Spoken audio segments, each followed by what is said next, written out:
Chapter 11 of my book, You Can Retire on Social Security. Even more reasons to be optimistic about retirement. I need to say a couple things. This chapter probably is my favorite one of the entire book. And the next, basically got next, 4 chapters. I love all of these chapters.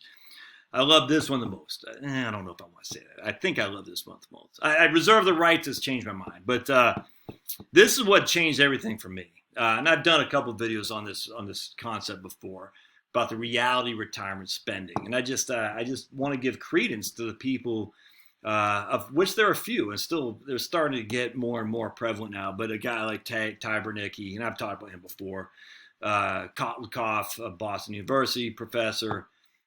There's been a few researchers even before them in the late 90s, and before I knew who they were, talking about this concept of retirement spending actually declines. And it's hard to go against the grain, especially when your industry is contingent on you raising assets in order to get paid. It's hard to sit there and say, nah, I think we might be doing this wrong.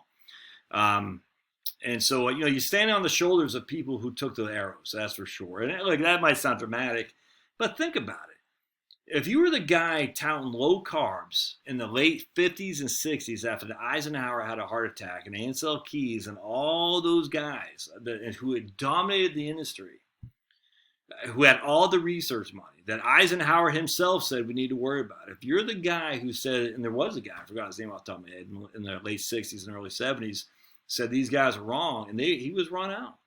It's the same. It's in every industry. The incumbents protect, because it's your money it's their money that is at risk if things get changed. And I was in part of that business back in the day of people actually charging a fee for assets as opposed to commissions. And back then people were howling like, it was nuts.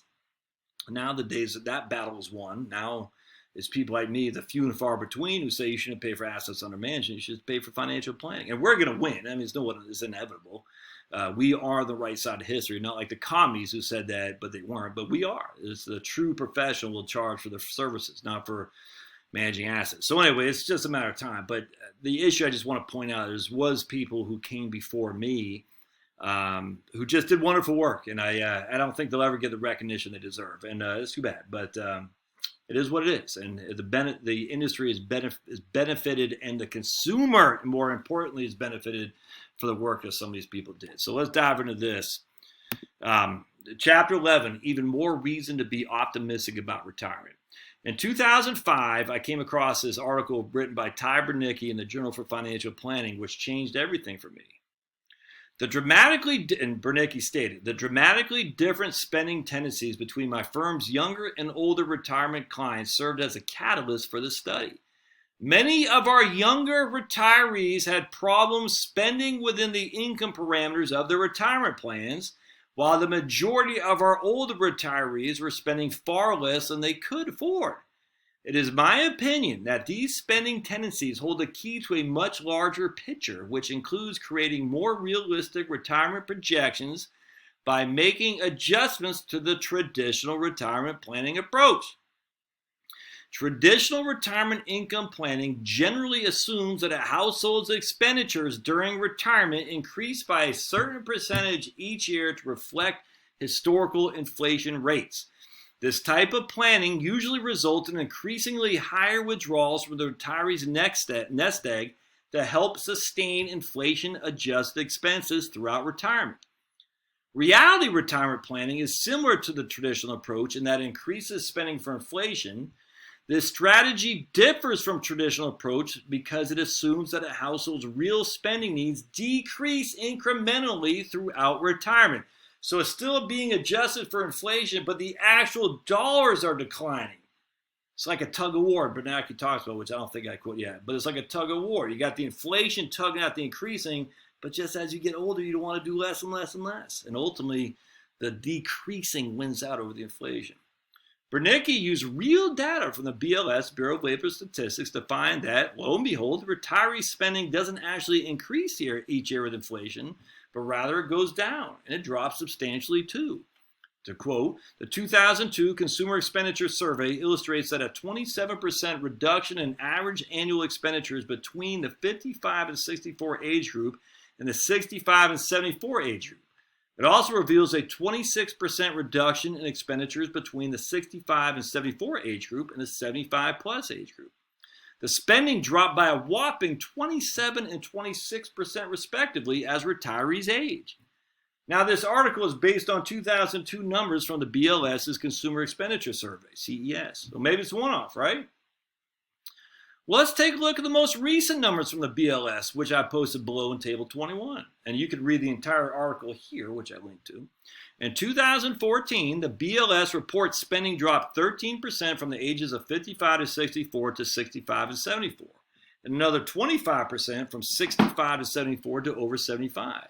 Not unlike 2002, not unlike the 2002 BLS numbers that Bernicki wrote about. And here you'll see the table. So what we got here is, and I need to make that better. Okay, so anyway, it's not good. Let me pause this real quick. Not sure how I missed that. It's ugly, so I just fixed that. All right. Anyway, so total annual expenditures for all from 55 and older is $53,495. But the ages of 55, so that's all. That's all retired. That's not retired. It's everybody in the U.S. Total annual expenditures is $53,495 for the consumer unit characteristics. But however, from 55 and older, it's $49,279 in total. 55 to 64 is $56,000. 65 to 74 is $48,000. And 75 and older is $36,000. And the interesting thing is, well, let's keep going. I'll show you. So we'll keep reading. We'll keep reading because there's a lot going on in this chart that you need to understand. If we choose to look, we see a consistent, steady decline in spending by retirees the older they get. Most interesting is that far and away the number one expenditure is housing. Nothing even comes close. Housing consumes over a third of retirees' income, and it does so consistently. And I love this chart because watch. We're going to show food. The share of food for all households is 12%. The share of housing for all households is 33.3%. And it stays consistently, not even argue this is probably 33% because it's under less expenditures. But basically, as you get older, the biggest expense you have is actually, it increases to be housing. All right, so you got a third of your income for everybody's housing, a third, 32%, 32.4%. But as you get older, it actually consumes even more of your income because or your expenditures, because your expenditures are dropping. So your housing is fixed, everything else is dropping, inherently it's going to be cost more relative to your expenditures. It only makes sense. I also want to point, well, let's keep reading because I think I say it in here. Another interesting thing about housing is that according to the Census Bureau, the median housing cost for those without a mortgage is $474 a month. Yet for those with a mortgage, the median housing cost is 3 times as high at $1,515 a month. And here we got the table 22 for the this is American Community Survey estimates from the Census Bureau. Census Bureau surveyor, right? I can't remember what it is here. Census Bureau, the American Community Survey. That's what it is. So we got number of owner-occupied units without a mortgage. We got 25 million who have monthly housing costs of 0 to 99, $0 to $1,000 essentially. So this is a number of owner-occupied units without a mortgage in the U.S. And this is the Census Bureau survey. We have 25 million of number of owner-occupied units without a mortgage. 25 million who pay between $0 and roughly $1,000 a month in monthly housing costs. Does that make sense?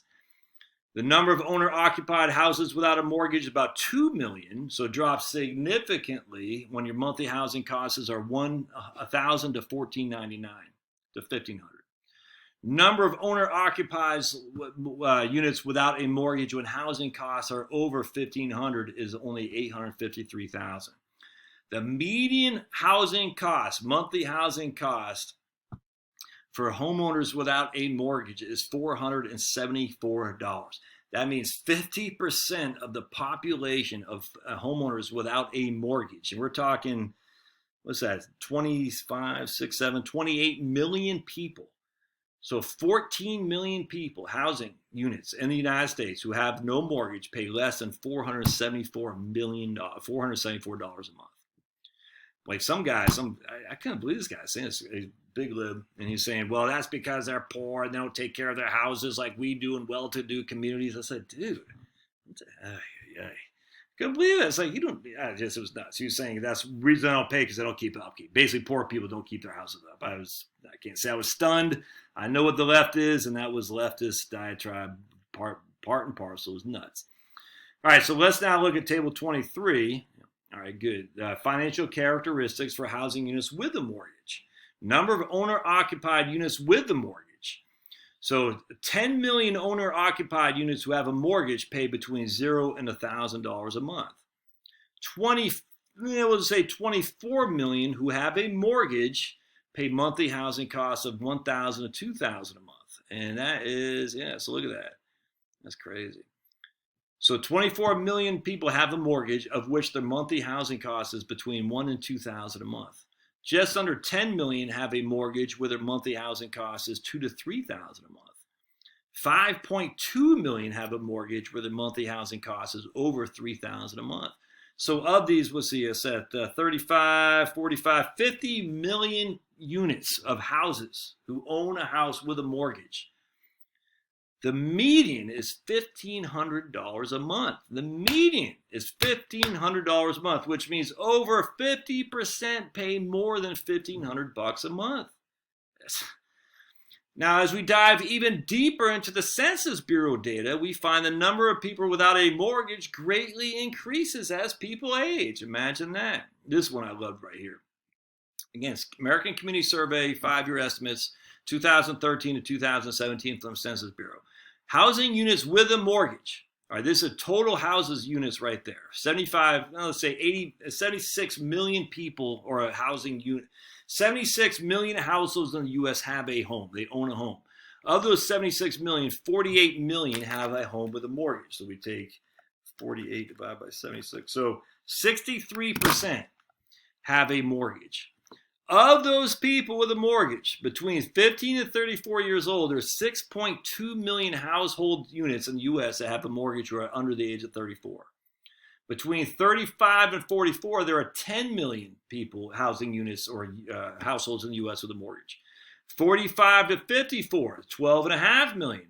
55 to 59, 6 million. 60 to 64, 5 million have a mortgage. And this was interesting. Here we got a little bit of a jump up. 65 to 74 years old, 6 million people have houses with a mortgage. That's the number right there that bothers me. Now, 75 and up, only 2.2 million people have a mortgage or housing units. But watch this. Housing units without a mortgage. Only 27.6 million households in the U.S. have no mortgage. All right, but watch. We're going to start here. So here we have 55 to 59 years old. There's 6 million housing units with a mortgage. 55 to 59, there are 3 million housing units without a mortgage. 60 to 64, there are 5 million housing units with a mortgage. 60 to 64, there are 3.5 million housing units without a mortgage. But here's where it gets fun. 65 to 74, there are 6.1 million with a mortgage and 7.1 million without a mortgage. 75 and above, there are 2 million with a mortgage and roughly 5 million without. It's interesting. In every age group, more households have mortgages than don't until 65 and above. In fact, in the age group 35 to 44, there are 5 homeowners with a mortgage for every 1 non-mortgage homeowner. Ages 45 to 54, the ratio drops to 3 to 1. 55 to 59, it's roughly 2 to 1. 60 to 64 is 1.5 household units with a mortgage for every 1 that doesn't have one. At the age of 65, though, the ratios change with more non-mortgage homeowners than mortgage homeowners.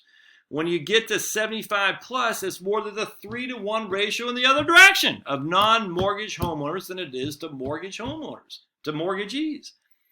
Any wonder then why spending drops in retirement? Housing is the biggest expense by far, and cost of housing drops considerably as you get older, primarily because you no longer carry a debt on the home.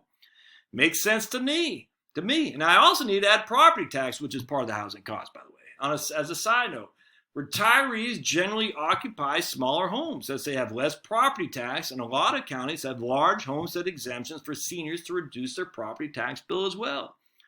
All of this information has been out there for anyone who wants to take the time and look, and yet few financial pros or even research have done so. Why? Now, I just want to point out, and I didn't say this in the book, think about it. If your median, let's see, we have the median household income is $60,000. If $43,000 is your median take-home income in the U.S., all right, $43,000, and if you have a mortgage, your median household housing cost is $18,000. So 18 divided by 43. 41.8% of the median household income of people who have a mortgage is going to housing costs. So that does include utilities, includes property tax, includes mortgage, the whole thing. 41.8% of the median after-tax net income, because you're not even going to get a deduction. I mean, my goodness, only 5% or something like that get deductions anymore. But 41.8%, if you have a mortgage, of the median homeowner's after-tax income is going towards housing. Going to housing. On the other way, if you don't have a mortgage, 474 times 12, only divided by 43,000. Only 13.22% of your median net income is going to service housing costs without a mortgage. That's it. Part and parcel. That's it. Don't have a mortgage. And don't pay rent either. Owning your home free and clear is the biggest thing you can do for a successful retirement. All right, let's keep going because we got more to go here. All right, smash and stay tuned.